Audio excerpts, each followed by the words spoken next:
320 Calle La Quinta in Chula Vista. This is Ian with Build Brothers. Going to go ahead and do a quick inspection here.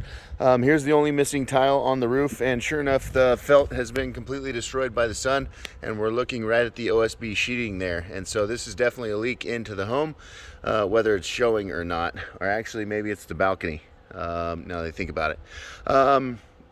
Problem with that now is that most likely that OSB sheathing is bad, and so we need to pull up an area big enough to actually be able to replace the wood and then put it all back together.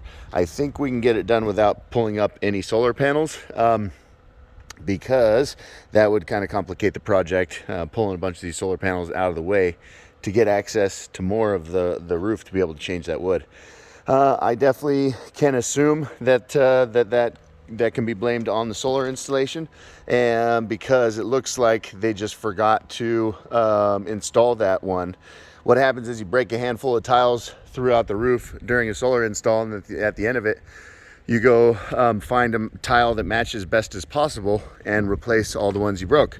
Nothing bad to say about the install. It looks professional, it's nicely laid out, maximizes the roof space, and the flashings that they use for the attachment points are really good. No reason to believe that any of those are causing the problems. Here we can see one of the tiles that they used to replace tiles that they most likely broke throughout the process, and it's not the right size, and so they should have continued looking for something that was the right size. The problem is there's texture, color, and size, and channel style, and so it can be really hard to find a perfect match when you just need 10, 15, 20 replacement tiles. Here's a couple more. One here and one here.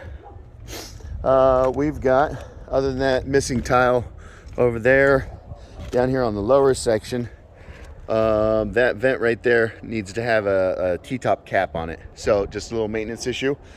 The upper section of the roof is really clean, whereas some debris is beginning to accumulate in that valley that will cause problems down the line. So as far as maintenance goes, cleaning up that valley, replacing that piece of flashing, and then what we do when we can't find replacement tiles that match, we go to an area of the roof where no one will ever see it, and we steal tiles from there and then put all the mismatched tiles in this area where nobody's ever going to see it unless you're up here. Well, the problem is that it was solar installers that basically opened up this big area. You could tell it wasn't a roofer, and so this needs to be redone. This is definitely the cause of the leak. And I can see it right there. There's a little gap where water's getting in. There's a broken tile up there where water's getting in. But at this point, I want to pull up this. If I was repairing this, we'd pull up this whole area and use some of these matching tiles in those areas where they use this gray tile that doesn't fit the size properly, and that would clean it up nicely. Same install back here. Pretty awesome. They were able to fit 28 panels on this roof, or 38 panels actually. That's a big system. And so fortunately none of the solar has to move, but I would definitely say that it was the solar installers that have created this leak, even though it's not underneath the solar panels.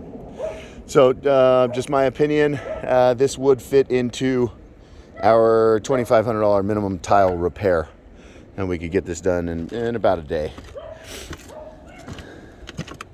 Other than that, this roof looks to be in good shape and should last several more years.